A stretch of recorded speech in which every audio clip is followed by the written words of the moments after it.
Hey everyone, it's the Kung Fu Genius, aka Alex Richter. And if you're listening to us on audio only, I'd appreciate you rating and reviewing the podcast wherever you listen to it. And of course, if you like what I do here, don't forget to subscribe to the Kung Fu Genius on YouTube and hit that bell for notifications. Are you a fan of Wing Chun Kung Fu?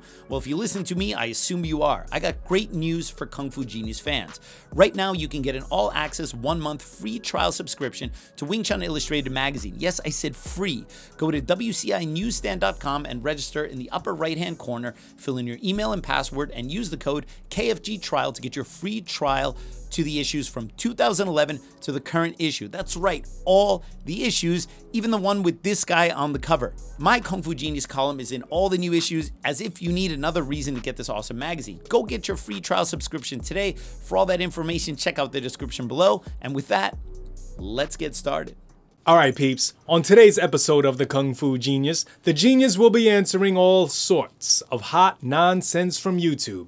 Lots of gems, lots of DK Yoo, lots of, does Bruce Lee really recognize Japanese nipples? Let's get to it. He is unstoppable, unbeatable, unbelievable. He's Alex Richter, the Kung Fu Genius. And every day, I practice martial arts. Watch out! Word is, I'm a Kung Fu Genius. Practiced all day like a genius. Yo, Dre, how you doing, man? I'm good, Sifu. So finally, we've decided to just wear normal clothes for the podcast. Finally. Yeah, I was a little worried because you came in with a nice jacket. I see what's going on, but I think we're done with that now. I think so too. Yeah, I pretty much beat you because I came in with a tuxedo, so I've won that war. All right, so we're here for another Ask Me Anything episode, so let's get right to it. Let's get right to it with Luke Cap. All right. Okay. Got any tips for starting to teach your own class? Own your own studio?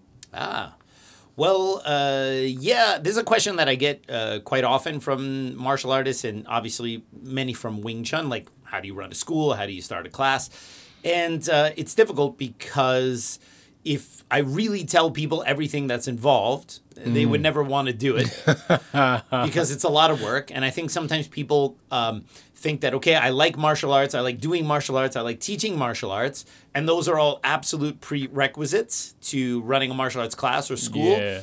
But the lion's share of what you're going to be doing, the teaching the class part, which is the part that we like, that's the fun part. But there's everything else you got to do to set up the business, to keep it moving, to keep things, you know, in working order. And obviously, if you want to earn money or at least break even, you got to learn, you got to have some business acumen or at least learn those skills. Yeah. And so there are a lot of resources online for people who want to learn those things, like how to run a school, things like that. But I would, one thing I would stress, if someone now wants to open a class or open a school or whatever, is that there are many different models for opening or teaching martial arts. All right. So obviously now in this pandemic, you know, we have like the Zoom era where you can teach things online. You can have courses and videos and things like that. So there's ways you can teach online, even though it's not ideal necessarily for things like Wing Chun, but there's things that you can offer in that kind of way. And then you have to decide if you are going to teach like face-to-face live classes. Do you want to just teach a class 1 or 2 times a week? Or do you want to actually have a full-bore school? And so that's one of the things you have to decide. Also, there are new business models within martial arts schools. You don't have to, for example, have a traditional group class martial arts school where you have like like what we have here. You have group classes and you offer private lessons, seminars on all these things. There are business models now for private-only martial arts schools.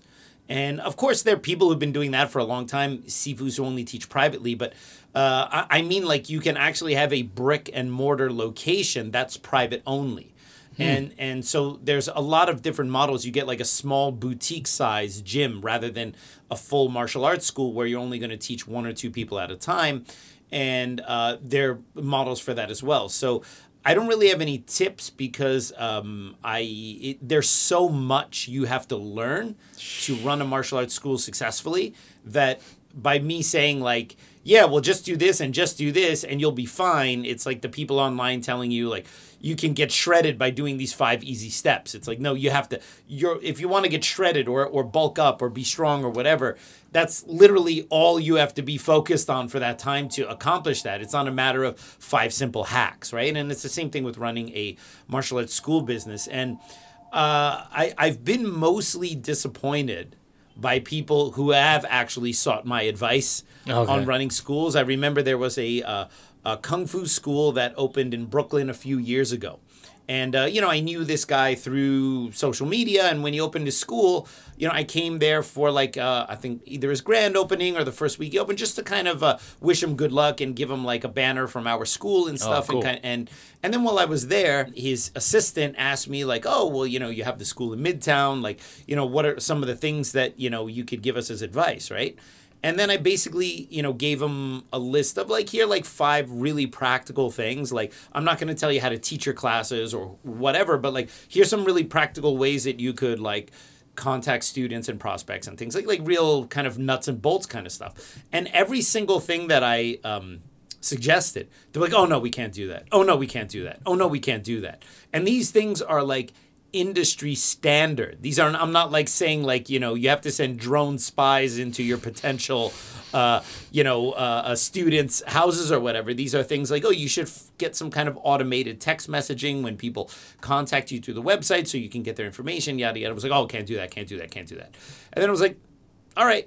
And then, 6 months later, that school didn't exist anymore. So it's like, you know, okay, like, don't listen to the guy who has been running a school in Midtown Manhattan, one of the hardest places to run a brick and mortar space for nearly 20 years. Yeah.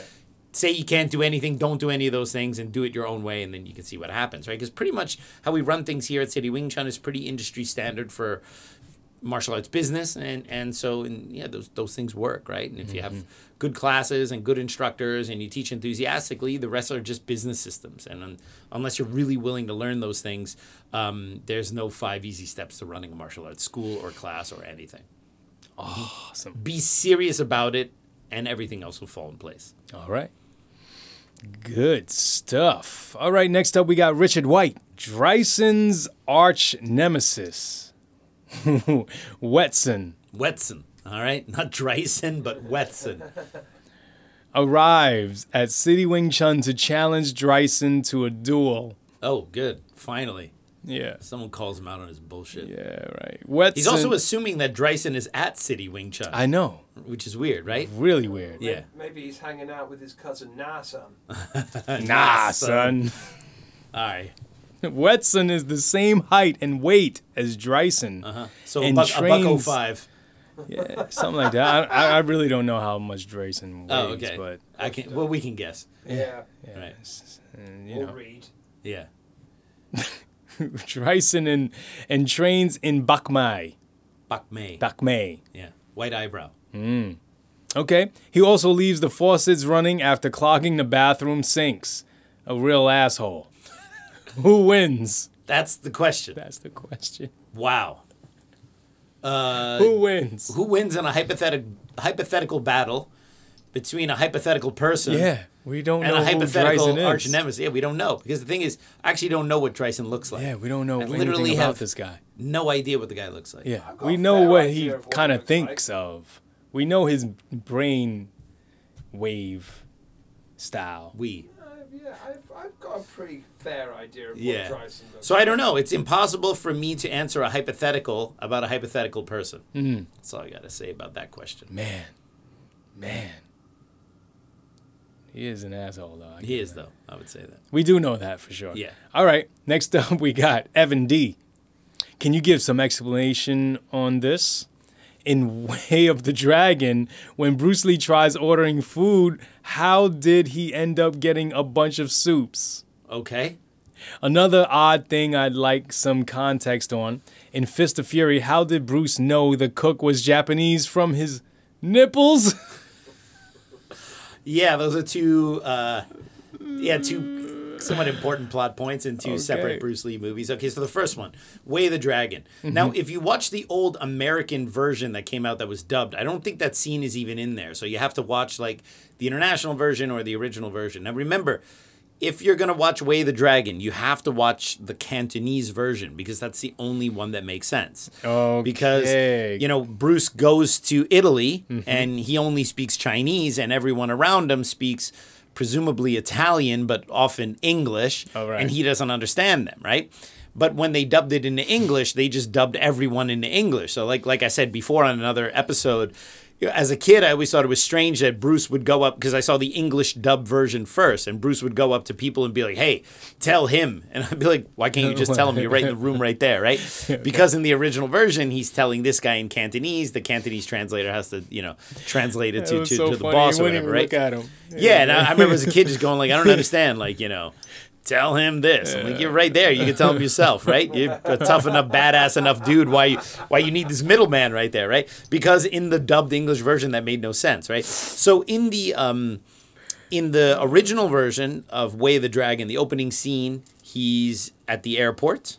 He just arrives in Italy, you know, because he's there to kind of help his uncle who's having some problems at the restaurant. And the way Bruce Lee wrote the script was that he wanted in the first few scenes to really show that Bruce is a country bumpkin. That he's like an outsider, because it wasn't that Bruce's character was from Hong Kong. He was from the New Territories in Hong Kong. And at the time in the 70s, the New Territories was like, that was the countryside. So it wasn't like he was coming from Kowloon or Hong Kong Island. He was coming from the countryside, right? So he's supposed to be a bumpkin for Hong Kong standards. So he wanted to, in the first few scenes, show that this guy is basically a country bumpkin, which is part of the reason why Bruce's character wears Chinese-style clothing, which, because that movie is supposed to be, it's a contemporary film. It's supposed to be in the 70s, in the time period that it came out. It's not supposed to be in the 20s or in a historical era. So in 1972, when that movie was made, most Chinese men from Hong Kong, you know, in their late 20s, early 30s, would not have worn that Chinese-style clothing, right? Gotcha. So the fact that he's wearing it, you know, that's why when Nora Mao's character first sees him and she kind of looks him up and she sees that he's wearing this Chinese-style clothing, she's kind of like, ugh. Like, what's the deal with this guy? Like, he's not even wearing modern clothing. So in the effort to establish that character in the first few scenes as being a country bumpkin, he gets off at the airport. That's like the opening scene. And, you know, Nora Mao's character, who's supposed to pick him up there, he doesn't see her. And he's kind of hungry. So he, you know, he's looking for a restaurant, and he finds a restaurant in the airport. And he goes in, but the problem is he doesn't speak the local language, which is Italian. So he sits down, and then they hand him the menu, and it's like a very Western-style restaurant. Presumably it's an Italian restaurant. It's an Italian airport he's supposed to be at. And they hand him the menu, and in the film, when you watch it in the Chinese version, he looks at the menu, and he's like, oh, man, because the menu is not written in Chinese, and he cannot read neither English nor Italian. All right, I think the menu was in English, but it could have been in Italian. But either way, he can't read it. So he sees the menu and he's like, ugh. And then the waitress comes over and he's just like, he looks at her and he's like very embarrassed because he doesn't speak any English and obviously no Italian. And he goes, "Gaitan," like he asks for eggs, like. But he asks it very sheepishly, like, and then she just looks at him like, "What?" And he's like, You're like, he cannot even order something basic. Yeah. She obviously speaks no Chinese, and so he looks at the menu and he opens it up and he goes to the section of the soups, presumably because the soups are appetizers and they're cheaper. So I would assume he looked at the price and they're like, let's say 5 soups there and they're only like a few dollars compared to the entrees, which are a lot. He might have thought these were like little dim sums. So he just looks at the menu and he cannot read it and he points to 3 or 4 of them. He just points to them like this. Dim sum. Well, he's thinking, he doesn't know what it is. So he just randomly points to these 4 things and she looks at him like, who orders 4 soups? Okay? And then, you know, she takes the menu and then comes back with these 4 soups. And the waitress is like looking at him like, you really going to eat this? And he's there and he's looking at it and he's like, ugh. And these are like 4 different types of soups. And he eats them. And then he gets bubble guts afterwards and has to use the toilet.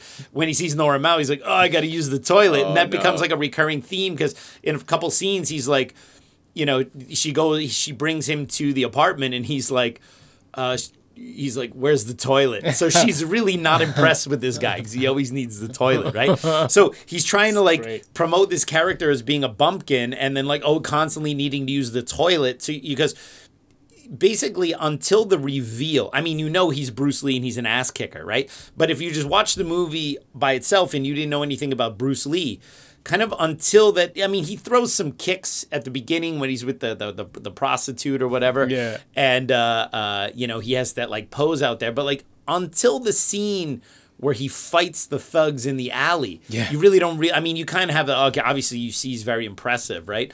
But that's the moment where all of a sudden there's a big reveal that this dude is an ass kicker. But up until that point, he's supposed to come off like a total like noob and rube from the countryside. So that soup thing was kind of part of setting that up, right? Damn. So that's the first one. Now the second one was a question about Fist of Fury. Yeah. Which was, there's the scene where he comes in and he sees the cook because, the Sifu, Fok Yun Gap was murdered, supposedly beaten in a duel by the Japanese. But it later turns out, well, actually he was poisoned and that's why the reason why he was not able to fight the Japanese guy so well. And he finds out later that it was the cook that poisoned the Sifu, Fok Yun Gap. Damn. And so there's a scene where Bruce walks in and he sees like the cook and another conspirator. And in the scene, the moment Bruce opens the door, the camera pans basically to the guy's nipples. And then in both obviously the English and the Chinese version, he says, so you're Japanese. And then so for the longest time, people always assumed like, how did Bruce know the guy was Japanese from his nipples? Do Japanese men have different nipples than Chinese men, right? And then so I had asked this question to my wife at some point because this thing has come up, right? And I just go like, my wife being from Hong Kong, I'm like, do Japanese men have different nipples than Chinese men? She just looked at me like I was crazy. I'm like, all right.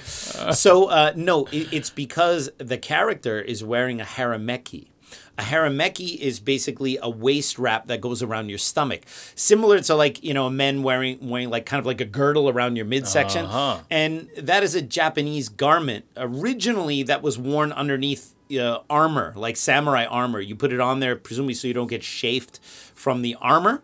But then even in the Second World War, when the Japanese men would go into battle, the family would make them one to wear underneath, which was supposed to give them good luck. And it was made like with 1,000 stitches or whatever, and made with like really good quality cloth. And they would wear it underneath, one, to keep warm, and two, because it was like it was supposedly for good luck.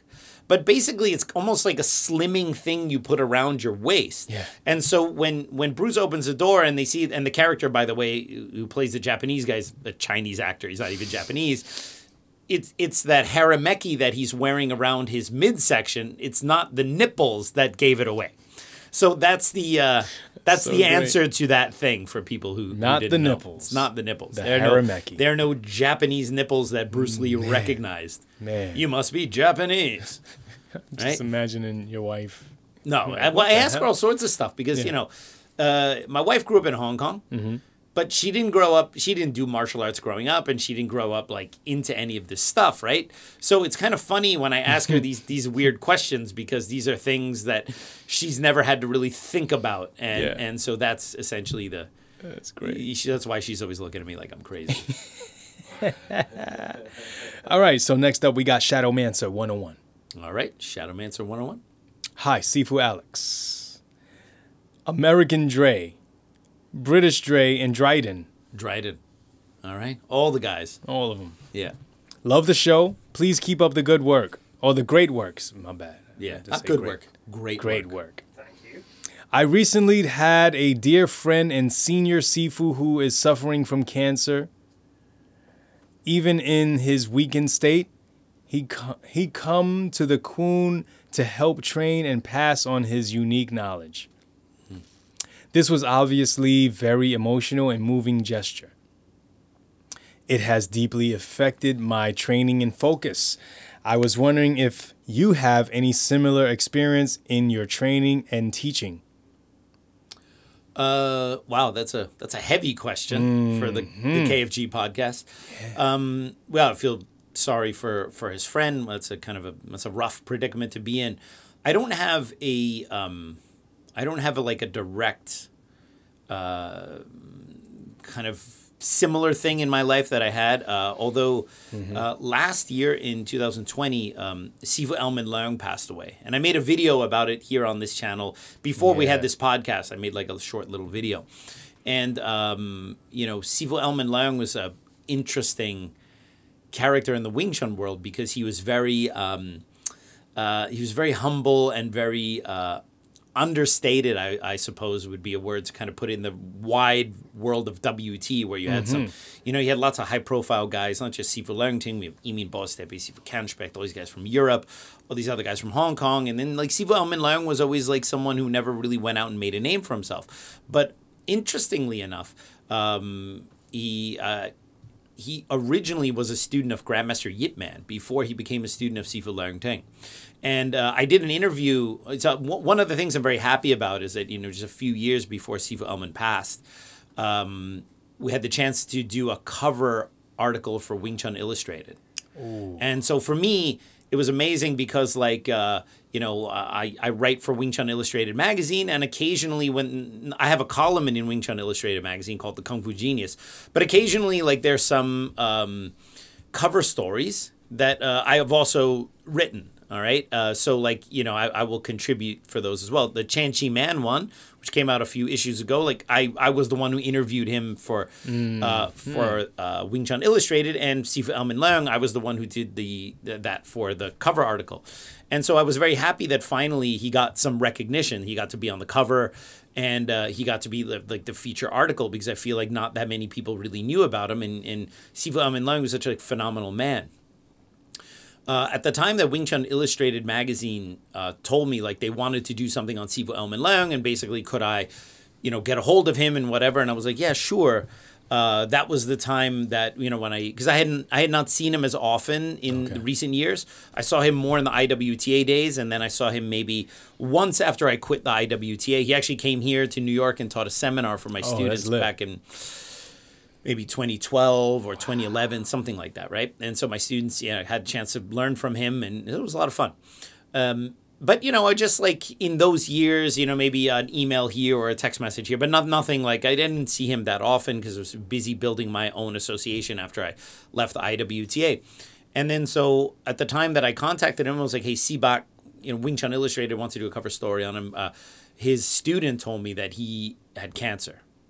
And so that hit me like an absolute gut punch, because Sifu Elman Leung, like, he has his students in San Francisco that he's been teaching for many years, and he has students who've been following him for a very long time and very loyal students. I learned from Sifu Elman Leung on occasion, so I'm not someone who's like one of the guys who learned the most from him or anything like that. But Sifu Elman Leung had a huge influence in my Wing Chun career, because around the mid-2000s, while I was still in Sifu Leung Ting's organization, I had the chance to go and see him in San Francisco, and sometimes when Sifu Leung Ting came to New York, he would come over there, and I remember reading about him in the old books, and so I would spend some time with him, and my training partner Hao was learning from him, so he had some interesting takes on the Wing Chun system, because he learned it a very long time ago from Sifu Leung Ting. Before WT became this international thing, when it was still smaller, that was the time that he learned from Sifu Leung Ting. So he was like a window into like the really old methods, and I liked a lot of that stuff better than some of the newer stuff that was being taught in WT.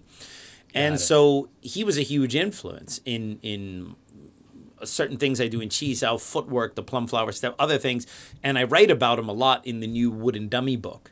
And when I wrote my Wooden Dummy book, I mentioned him a handful of times in the book, because he was a huge influence specifically on my Wooden Dummy training. I learned the Wooden Dummy form, and then I would go to him and he would give me like little corrections and tweaks and stuff like that, right?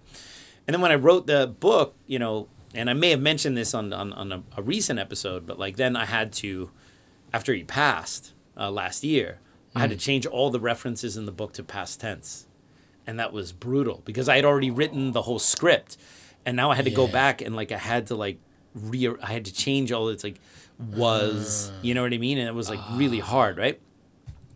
But like for me, when I found out that he had cancer at the same time that I was able to do the the interview for him, I was like, well, I'm really happy to do this now because I don't know what the prognosis is, and at least he'll have the chance to be on the magazine cover, and like I can do that. So I had the chance to kind of ask him. Most of the stuff I asked him were things I knew already because I had talked to him for many years. Right. And so he originally started learning Wing Chun from Grandmaster Yip Man as a teenager in the Wing Chun Athletic Association in the late 60s. And so his Sifu was actually Yip Man. But at that time, Yip Man was much older, and he wasn't really actively teaching, and he would tell me funny stories like, you know, even though Yip Man was his Sifu, you know, most of the time Yip Man would just kind of be sitting there smoking cigarettes, and usually a Sihing would be in charge of teaching them, and you say like, on 1 week, some Sihing would be telling them do the bong sao and the turn like this. Yeah. And the next week, there'd be another Sihing there, and he would show to do the bong sao differently.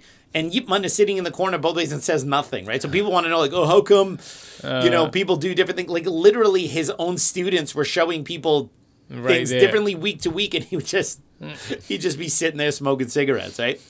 And he had to take a short break from training Wing Chun to either prepare to go to university or college or take some exams or whatever.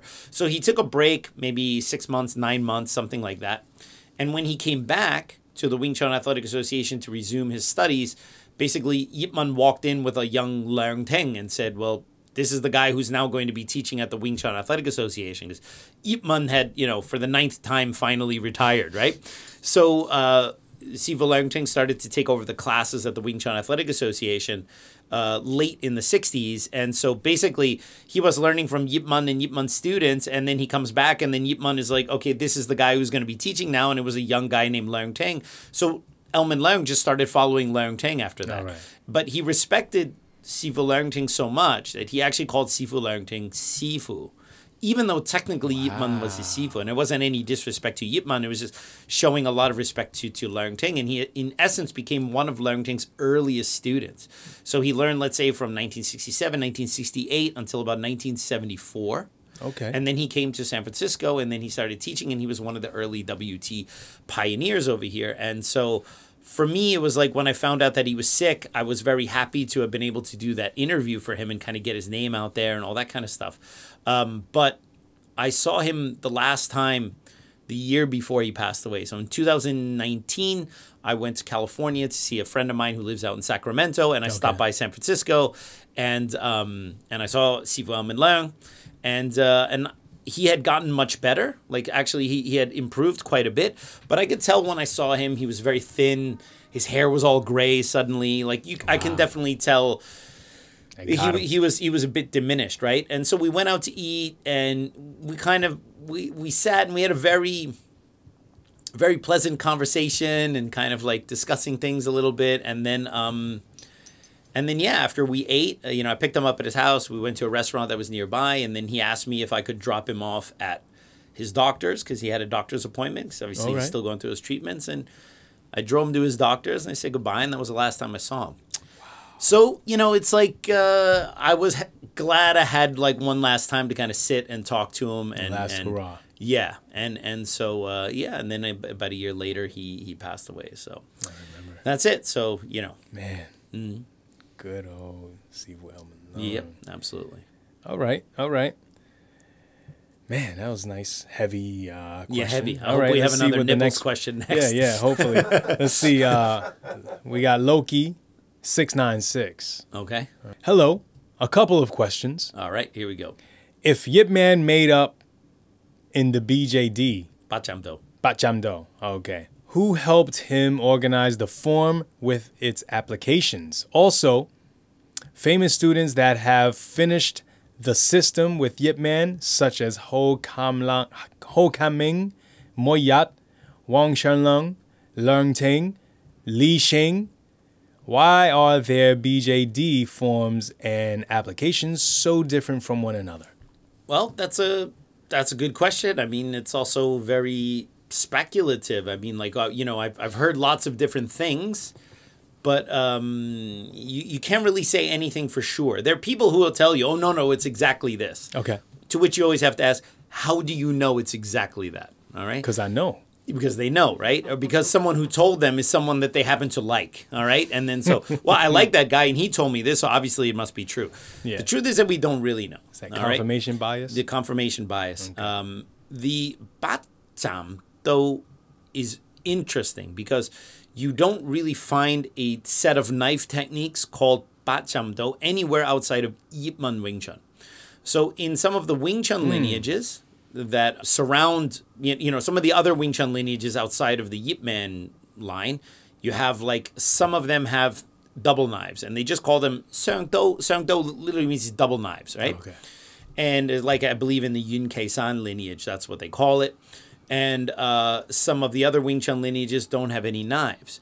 And so it's curious because in the Leung Jan lineage, all right, which we descend from the Leung Jan lineage, but the Leung Jan lineage also split. And you have like the Gulo Wing Chun, which is not related to the Yip Man Wing Chun. There is no Bacham Do in the Leung Jan Gulo village Wing Chun. So it's difficult to see if Yip Man is the first one to have this knife form and these knife techniques called Bacham Do, and you don't see it in the previous generations, then where did it come from? And so there's a lot of speculation, but that doesn't mean that it's true. All right. Now, if you talk to the Yun Kei San people, they're going to tell you this because, it could be true, but you also have to be careful. They have an axe to grind on Yip Man. So, of course, what's very common in Chinese Kung Fu when you don't like another lineage, you're either going to say they're fake or they stole all your shit, okay? Because that's the only basis that most of these Wing Chun schools have to attack any other Wing Chun schools or any Kung Fu schools have to attack another Kung Fu school. They're not actually going to stand there and go toe-to-toe and try to smack each other. They're just going to, it's just all these stories and speculation. Oh, actually his Bacham Do comes from this guy or whatever. Okay, maybe, but that's literally just words coming out of your mouth. And unless you substantiate it, I'm under no obligation to believe it because the burden of proof rests on the person making the claim. It's not my job to refute your claim. It's your job to substantiate it. All right. And no one, and the problem is most of the discourse in Chinese Kung Fu, let's just say in Wing Chun in particular, is people who have made unsubstantiated claims and the other person trying to debunk unsubstantiated claims. And so for me, like if people ask me about the William Cheng story or people ask me about this or whatever, like, look, not my job to debunk that stuff. You need to show me the evidence that these things exist. And then and it cannot just be because so-and-so said so. Like there needs to be some record, some proof, something you can put together where you can say, this is how it happened. When you start to see that, then, okay, now we can have a discussion. Until then, it's literally just something a dude said. All right? And people need to get... Hearsay. Yeah, it's called hearsay. Inadmissible in court. Okay? So... Hearsay is spelled with the H-E-A-R? Yes. Wow. All right, like I heard you say. All right, that's deep. Yes. So not here. Not hearsay. Hearsay, right? Not okay. We said it here. Yes. Yeah, that's heresy. That's heresy. That's heresy. That's right. All right. I love heresy. Like Morrissey. Morrissey. Right? So that's racist. Yes. So anyway. Morrissey. But we can look at a couple things, and we can say, okay, there's no real Bacham Do that we can find that comes before the time of Yip Man. And we cannot find other Wing Chun lines that teach a double knife form using that specific name.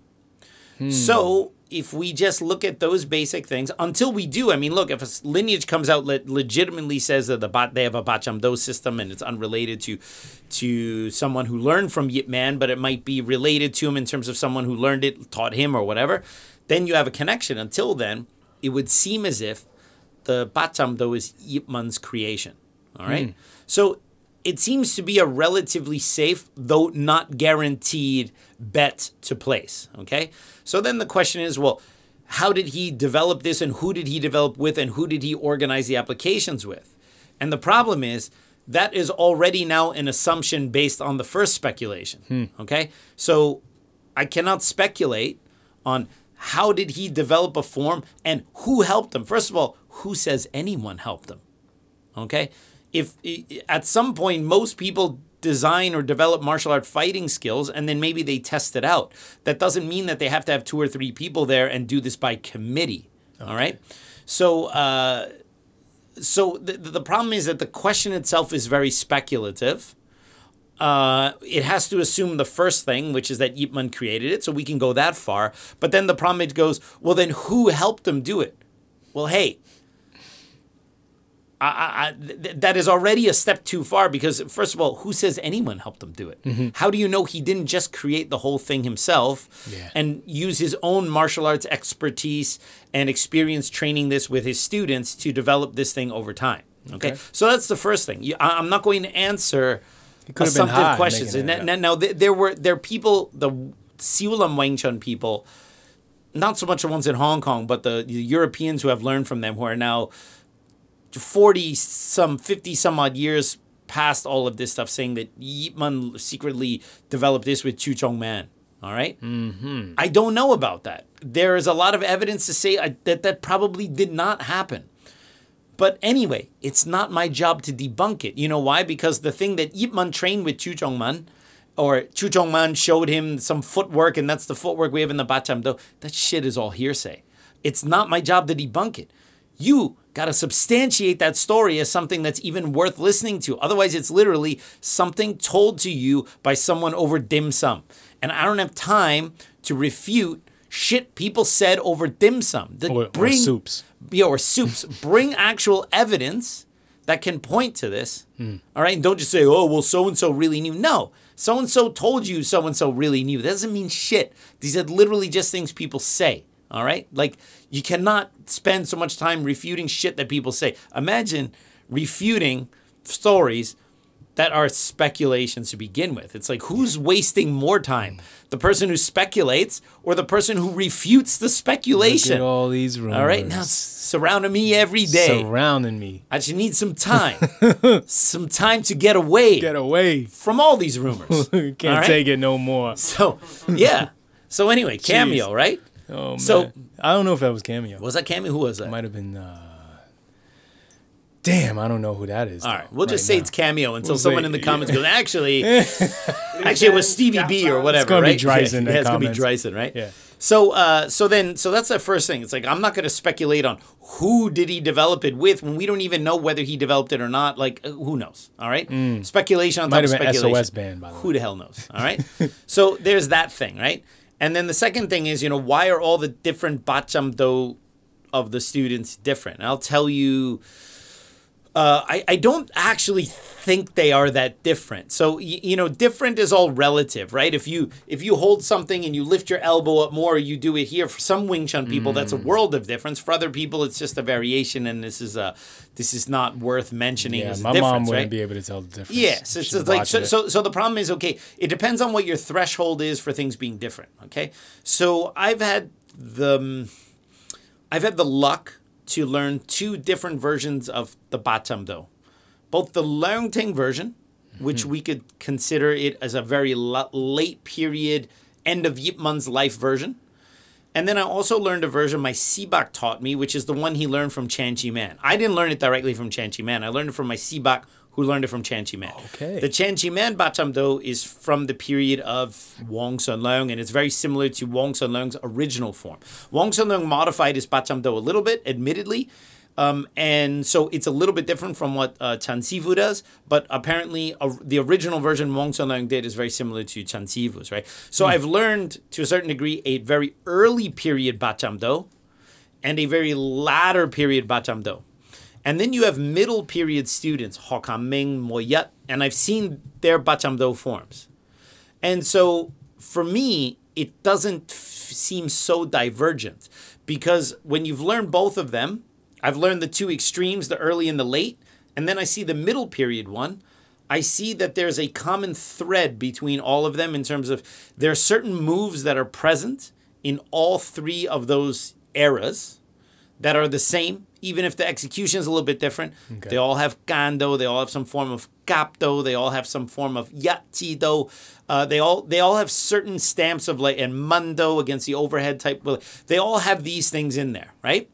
So actually, the earlier period, they do the Mundo a little more side on. The latter period is a little more square. But you can futz about the differences of those things, but they all have Mundo. They all have Yatsido. They all have Gapdo, the clamping knife, right? So you can see that they're all present. And when I look at all three of those eras, the early period one, the Chanchi Man version that I know, the middle period one from Hawka Ming's students' videos or Moyet's students' videos, and then the Langting one, I actually just see it's just a through line of they're very similar. Okay. And this thing maybe developed over time, and Yip Man didn't teach it so often. So every time he taught it, maybe he changed it a little bit. So I don't think that there was a very specific set, which would tend to go to the fact that Yip Man most likely developed it. So he had some ideas, some movements. These are different ways of using the Bachamdo against different weapons. But in terms of like set choreography,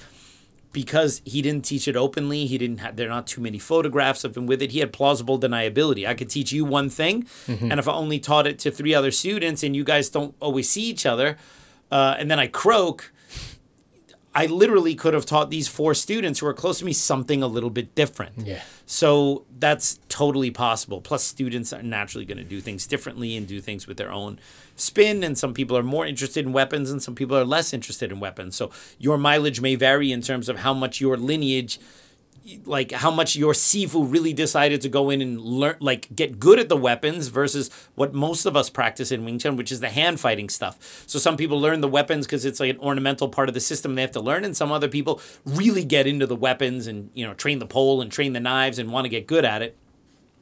And so that also, like 2 students could have legitimately learned the Bachamdo from Yip Man, but the one guy doesn't emphasize it that much because he's more about learning the fist fighting, and the other person emphasized it a lot, and maybe because they emphasized it a lot, developed it a little bit, and that's why that might have still changed a little bit. So these are supernatural variations that occur within one school where you have the same Sifu. You're naturally going to have variations, all right? If you look at all my instructors now, the Sifu level instructors under me who are actively teaching, they all teach the same Wing Chun. They teach our program, but they all do it differently because you have to adapt it to your body type. You have to adapt it to your temperament, to your own personal experience. And so those are not, and these are all students who learn the same program from the same guy. Now we look at Yip Man, who didn't write his program down. He didn't have high standards about this or that or the other thing. I mean, if he liked you, you learned a lot. And if he didn't like you, you didn't learn so much. So honestly, it wasn't a very fair teaching system. I mean, I get it's part of Chinese culture, but if Yip Man's Wing Chun school existed in the time of Google, he'd have 2 stars. Because most of the people he gave 0 shits about, right? So people would be like, yeah, I went there, no one really paid attention to me. Those would be the Google reviews for Yip Man's school, all right? But he existed in a time before that. So what do you see? You see the best guys who made it out of there, and you don't see all the people who just kind of spun their wheels for years because the training is not very progressive, right? So naturally you're going to have variations, even if Yip Man taught the same Bachamdo throughout the 20 some odd years that he taught Wing Chun, more or less. I know he taught seriously for 10 years, but basically he was alive in Hong Kong for about 22 years after he started teaching. So in theory, he could have still been teaching stuff up until the day he died to a couple private students, whatever.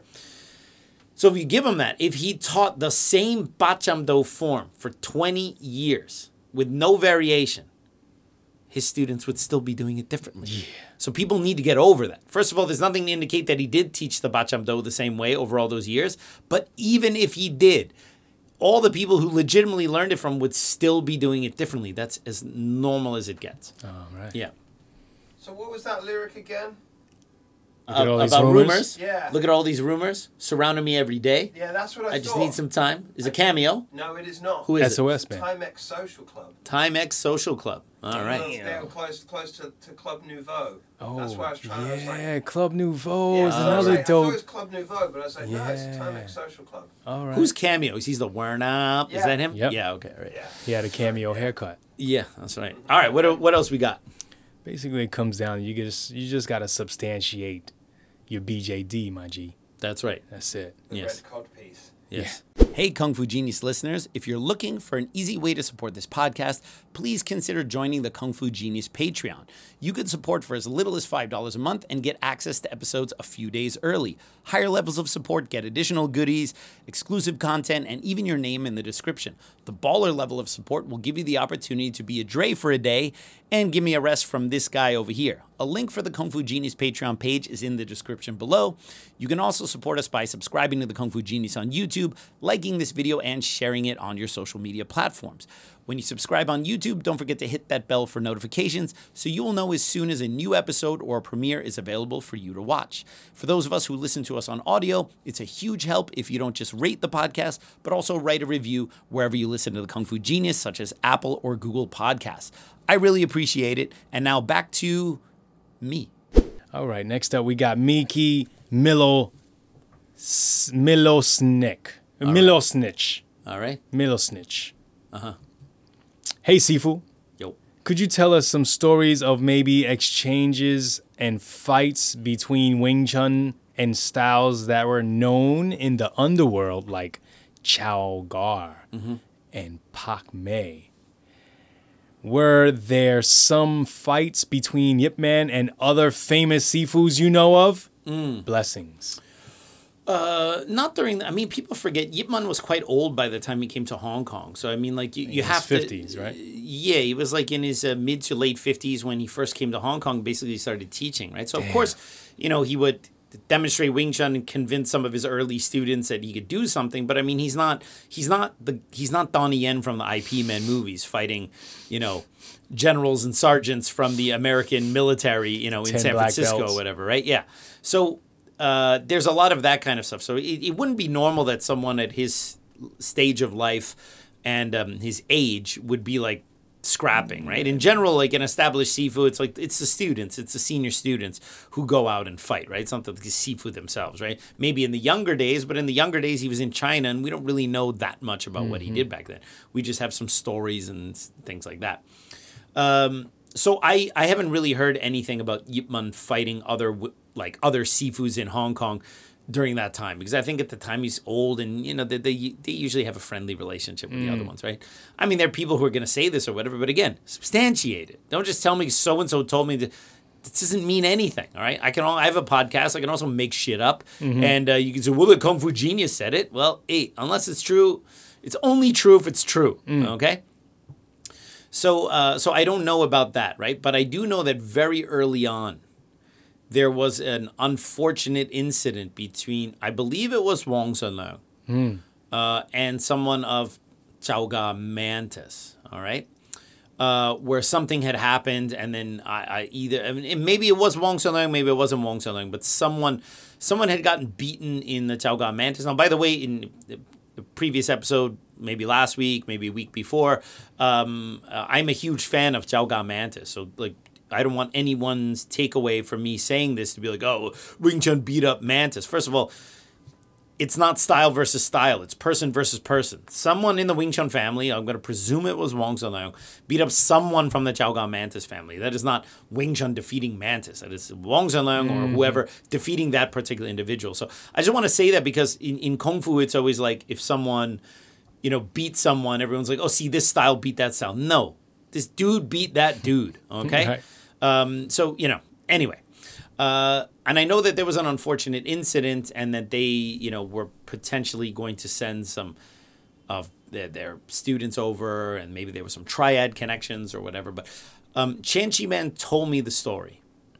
But he told me this 2 or 3 years ago. I have it recorded at home. All right. So I don't want to say anything now because I don't remember exactly, but I did ask him about this.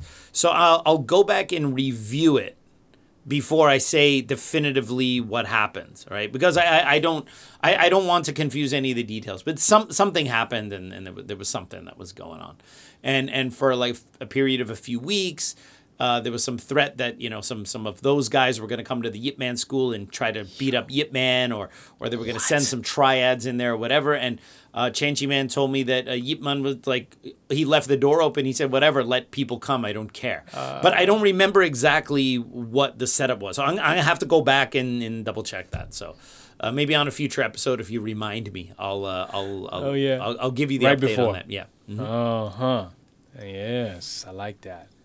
Mikey D, you gotta send me a reminder text or something. About what?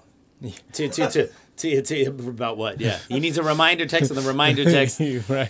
Tell I gotta send him a tell the reminder KFG to look up that Chao Ga Wing Chun story. Yeah. So I can tell it on a future episode. Yeah, no, I got it. Don't worry. This isn't age-related decline. No. Age-related decline for sure. Old. Sage related. Yes. Yeah. All right, what else we got? Antonio. What? Sorry, no, Dre. Sorry. That's right. What? All right. I don't look like Antonio. All right. Next up, we got Dre Ison. Oh, bloody hell. Bloody hell. And Dre Ison is asking a hypothetical. Oh, jeez, here we go. And he's asking, yo, Sifu. Alex. Yo, Sifu Alex. I think he's got a bit of a cheat calling you by your first name. Yeah. All right, what's up? Come on. spit it Sifu out. Alex. Hypothetical question, bro. Bro. That's what he wrote, man. That's what, come on, man. Don't question Gang, me. you know familiarity breeds contempt, Dre. I don't know. All right, let's What? go. Spit it out. Let's I go. am, I Let's am. go. I'm trying to I'm get waiting, through I'm it, waiting. but there's interruptions in yes, the room. yes, You know? yeah, from yourself. So one day you at the crib and you decide to try the Bruce Lee challenge, and you ask your wife to cook you 5 soups, different soups, and you try to eat these soups up, boom, boom, boom, boom, boom, boom, real quick, less than 5 minutes. Doesn't work, but anyway, you go to sleep all like feeling all Bubble gutty. yeah. You fall asleep, surprisingly. And all of a sudden you wake up. Boom! You fell off your bed. You wake up, you're like, yo.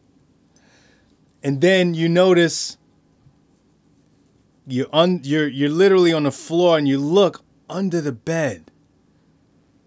And you see these 2 guys run into the room. And they get under the bed looking for a book. Uh-huh.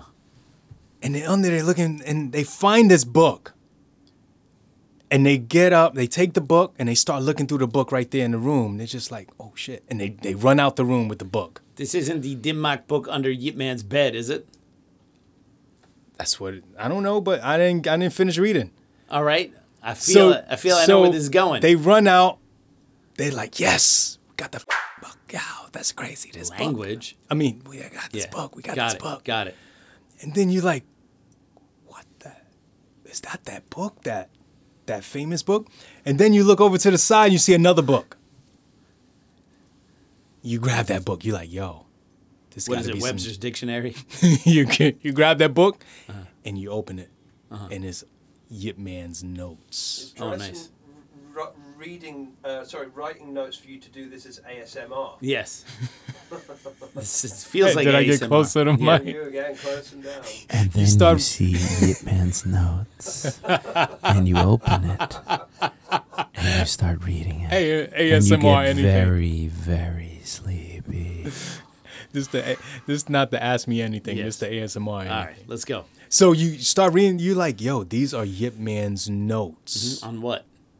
Wing Chun. Oh, okay. I don't know. It could be notes on the recipes he likes to cook. Soups. Yeah, soups. Soup right. recipes. What do you do? Do I have my phone with me? I don't know. You fell out of bed. You If I have my keep phone your with bed me, I on just take snapshots. in your bed. Do you keep your Yeah. phone on you, like right in your pocket? You I have fell. the phone next you to fell me. off the bed, Yeah. but as you're I falling have through gravity, I have a sleep app that I have to Yeah. put the phone next to me, and it basically tracks how long I sleep and my breathing patterns, all that kind of stuff. So I literally do quite Right frankly, next to you. It's right next to me. but because it's still on the bed in the past. All right, whatever. Or in the future, because as you fall, I'll take the book. You fall. I'll take the book. into the past. Okay, so you take the book. I take the book with me. Yeah, Yeah. and then you try to find your way back to the future. I try to find my way back to the future, and then I publish this book, Oh, Yip Man's Secret Notes, what? by Dre Ison. So I wouldn't put that under my name, No. copyright, all that kind of Of stuff, course right? you wouldn't. Yeah, You shouldn't. yeah, and that's the answer to that question. All right. Damn, got locked out. Yeah, good job, Ace. Yes. All right. Next up, we got R.M. Puig. I've heard that there was a double hacking arm attack that used to be part of the 4 or 5 Wing Chun attacks. What was the reason for not teaching it anymore? Is it due to it being reserved for more advanced students? I assume he's talking about the double pekta. I'm right? thinking The double pek, pekta. yeah. I'm thinking it. No, we teach it. Yeah, to we normal teach that shit students. Yeah, openly. we teach it openly. I don't know. I got openly destroyed by them. Yeah, shits. I know. I don't know. Sihing. So the problem with WT, the Larrington lineage, is that it's so wide, like spread out throughout the world, that it's all, YMMY, or YMMV. Sorry, your mileage may vary, right? Okay. They're like, how come this stuff is not taught? And I go, who to who? We teach that stuff here. Or how come this is done this way? No, we don't do it that way, right? So the problem is that you can make no general statements about WT now because it's so widespread, and a lot of what the guys are doing in Europe is very different from what the guys are doing in Hong Kong. So I mean, that Xiuxiao attack that he's talking about is standard program stuff, man. Nothing special. All right. Next up, we got Imre Zabo. Okay. Zabo. All right. Hello from Budapest. Nice. Budapest, a great city. Love it. Yeah, I haven't been yet. Yeah. Love your channel, Sifu Alex. My question for you is as follows. What are the 8 principles of Wing Chun Kune in Cantonese? Well, I assume he means the 8 characters, The 8. which essentially Was it inform 8? us in terms of how we move and interact with an opponent, right? But I wouldn't say that they're 8 principles. They're 8 characters, but they're not 8 separate things. Okay, so you have Loi Lao Hui Song, La Sao Jik Chong, right?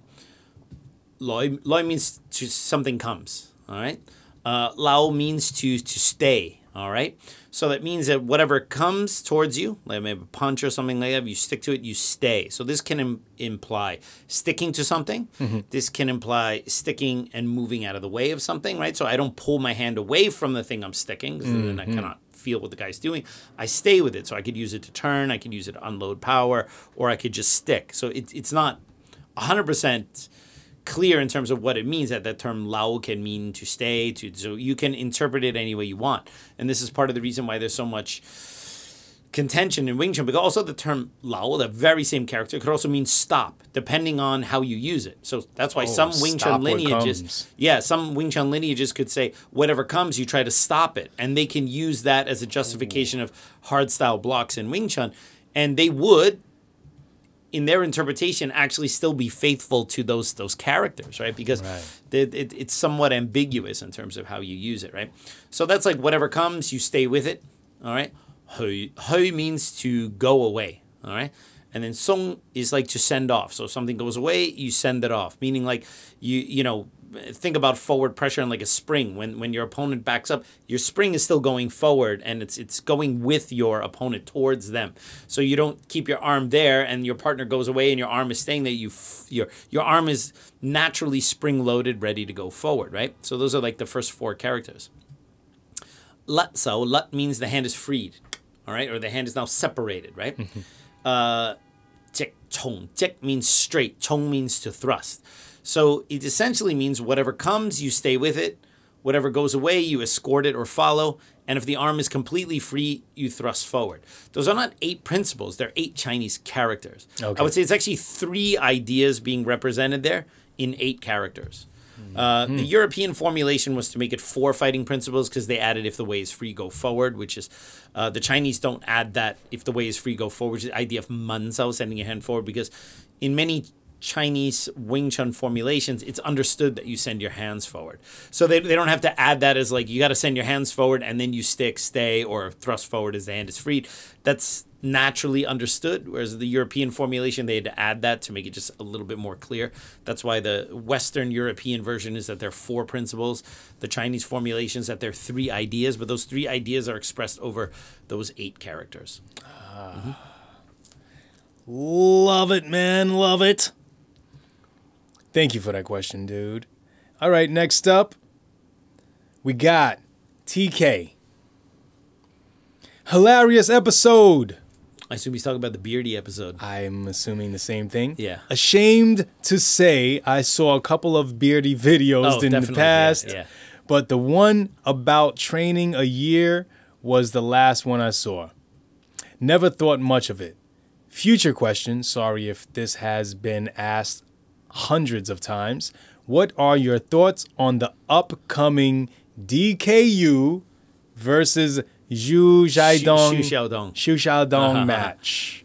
Interesting. Well, to the first part, just so our podcast listeners realize how early we record these episodes, because at the time of this recording, like right now while we're recording this is the week that the Beardy episode came out, right? Yeah. But of course, so this is kind of fresh. So that's why we have a lot of like Beardy comments. So we didn't actually have a lot of new questions. People were just saying how, what a fraud Beardy is. But this is to give our podcast listeners some context, because by the time this episode actually comes out, it's going to be like weeks and weeks and weeks. And it's like, just so they realize how much of a delay there was between, when we record match these already episodes. happened. Yeah, maybe that match already happened. So DK Yoo is, again, he's one of these internet stars who's kind of a JKD-esque kind of way of moving, with a little bit of Wing Chun, with a little bit of Taekwondo, and he's a Korean guy, right? And he's he's huge on Instagram and huge on social media. And when you look at the guy, I mean, he can move very well. Obviously, explosively.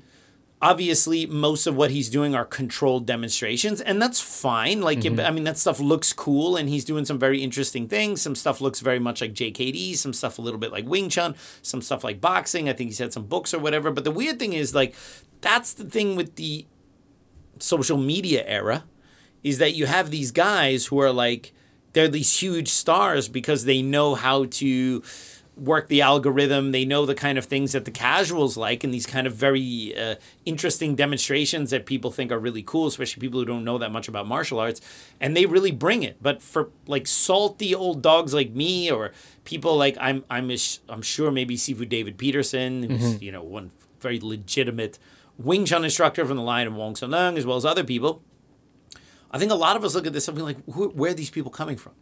Because you know, like, who the major players are in the Wing Chun world, and like now it's been so many years, so a lot of the first generation guys, if they haven't passed away, it's their students or their students' students. So the conversations the actual Wing Chun practitioners have is like, oh, this is so and so who is from this line, so you have a little bit of an idea of what they might do, or this is from this line. But now there's like these Wing Chun people that were kind of created in a lab. Now, I'm not saying DK Yoo is a Wing Chun person. I'm just saying, like, these people who come from these martial art backgrounds, like, where are these people even coming from? Like, right? A British Sifu, Master Wong.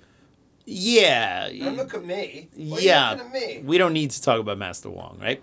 So, anyway, like, DK Yoo's one of these guys, and like, I see his stuff, and like, I'm like, well, I mean, a guy like looks like he moves really well, but I mean, most of what he's doing is willing participants, and that's okay. I mean, like, you demonstrate something, you're not if you're an instructor, like, say, I get it, like, people go like, oh, that guy's not even fighting back. Well, calm down, Tito. I don't mean Tito Ortiz, I mean Tito Jackson. Yeah. When an instructor is demonstrating techniques, they're demonstrating it on someone who's allowing them to demonstrate. Listen, you go to a Brazilian Jiu-Jitsu school, and the professor wants to show you an arm lock. He's showing you the arm lock step by step, or she's showing you the arm lock step by step, and their partner is there so that they're there to facilitate that demonstration. All right, that's not the same as live sparring. So like when like kind of the MMA and modern martial art pros who's going, yo man, this dude's like this, guy's not even fighting back. Hey, if you're looking at clips from a seminar, more than likely you're looking at him demonstrating whatever he's teaching to the students to do at that moment. No one said that this is an all-out fight and he's doing it against a resisting opponent. Okay. Having said that, sometimes those guys make a lot of claims for what they can do, and they don't show you them against a resisting opponent, right? And so I don't care if someone just demonstrates techniques or whatever. The problem is when someone now makes a big claim about how effective or badass they are as a fighter. And I believe that DK Yoo, and I haven't followed it that much, has made some claims about him, how good he actually is as a fighter. And that's the moment where you go, all right, now you've made a claim that you need to substantiate, right? So, there have been some interviews, I think, with him, and he essentially, from what I understand, and mind you, I don't really follow that guy too much, but from what I understood, he essentially gives off the impression that in real life, in a real fight, he's basically that same guy you see demonstrating on his students over there. Like, he can do all that stuff in real time against a resisting opponent in a similar way. All right.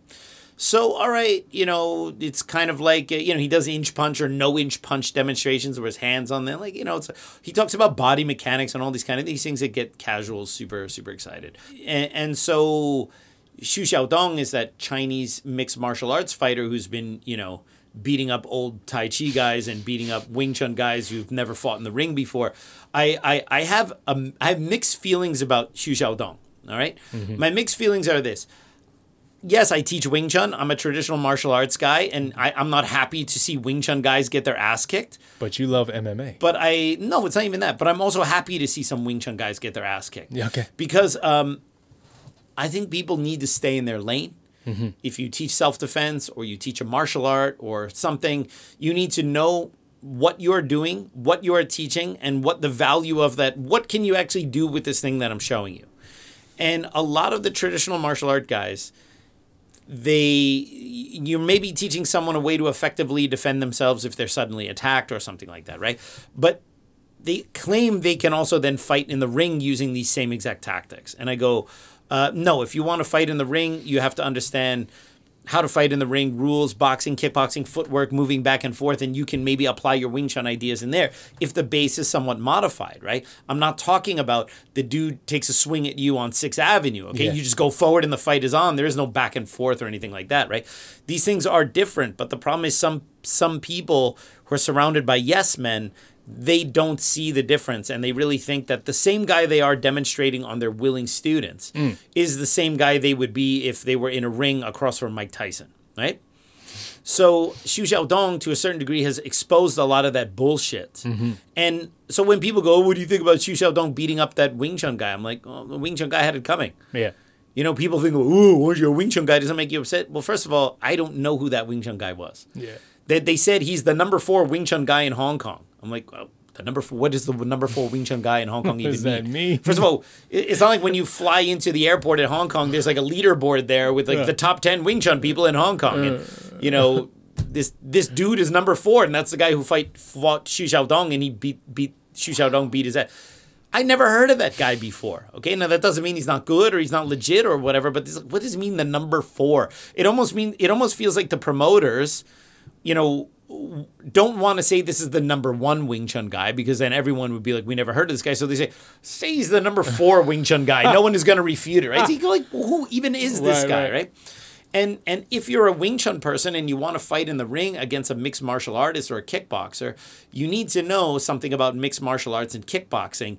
Even if you want to apply a Wing Chun strategy, you need to be in the ring with someone and have some training to know what that pressure is like, how to fight in the ring with the cage, whatever. And if you've never done that before, okay, then the results are pretty obvious, all right? So on one hand, I'm all for Xiuxiao kicking the crap out of these delusional pajama-wearing Tai Chi guys or Wing Chun guys or whatever, all right?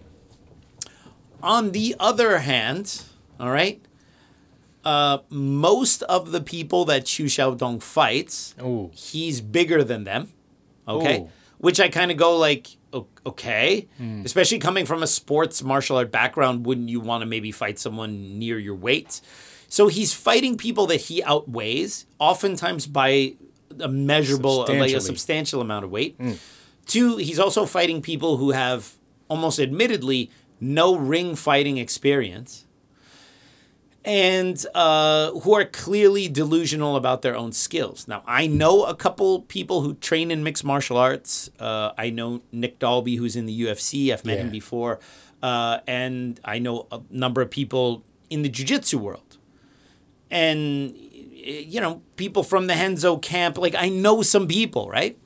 I don't know anyone from, like, my friends who do mixed martial arts or people who train in the Henzo group or whatever, or certainly not Nicholas Dalby, who would take pride in beating the crap out of amateurs that they outweighed. Now, it's different if it's like a bully beatdown. This guy's, like Deontay Wilder beat up that dude who claims to be a big boxer, and the guy was like some racist punk or whatever, and Deontay Wilder, this is a number of years ago, he beat the shit out of that guy, right?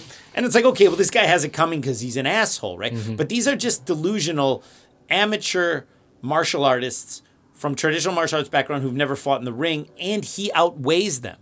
So, like, on the surface, it's like, here these delusional kung fu people getting their asses kicked, which I'm happy for those people to be exposed. Okay. But on the other hand, whenever I hear that Xiuxiao beat up another dude, the headline for me is semi-professional mixed martial arts fighter beats up smaller amateur with no fighting experience. And I go, that's the actual headline. Yeah, it's a kung fu, and I'm not trying to be a kung fu apologist, but I go, I don't know anyone in the jiu-jitsu world or the mixed martial arts world who would take pride in kicking the shit out of someone who doesn't have any ring experience and they outweigh by a ton, who wasn't being outwardly like a bully. So that's the part where I go, like, I'd love to see Xiuxiao actually fight in mixed martial arts against someone in his weight class, and then we would see how good that guy actually is, right? Because to a certain degree, how many of us couldn't also go in the ring against some Tai Chi guy that we outweigh, who comes in with his silk pajamas and we got little gloves on? I think it would be problematic for most of those guys. But then am I going to like raise my hands up because I beat up some 5'2" Tai Chi guy who weighed $110, who came in with silk pajamas, and I just box his face off and go, yeah, Tai Chi's bullshit. Yeah, I mean, like, man, take it easy, all right? Like, look who you're fighting, man. Sure you don't want to do that, though? So anyway, supposedly, DK Yoo has agreed to fight Xiuxiao. And this is pretty major. Now, at the time of this episode coming out, I don't know if that fight's actually happened, because I'm not really following it that much. I'm a casual follower of this thing. When did this... They've been talking about it for a little bit, and then there was like a moment where Xiuxiao might not be able to fight because, I think he has a visa issue, but I think that has been resolved or whatever. So I think they actually are going to fight. So for me, people ask me about this, and it's like, who do you think is going to win? Xiuxiao is going to kill this guy. What are you talking about, right?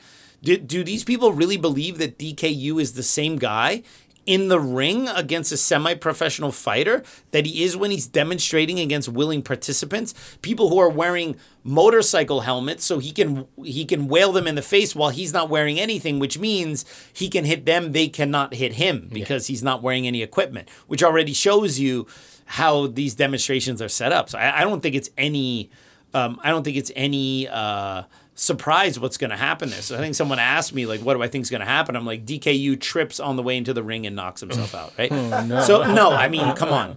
We know what this outcome is, right? And this is not a knock on JKD or Wing Chun or Bruce Lee or whatever. It's a knock on these fantasists who don't understand that they are outside of their wheelhouse in here, all right? Completely outside, all right? And that's all I got to say about that.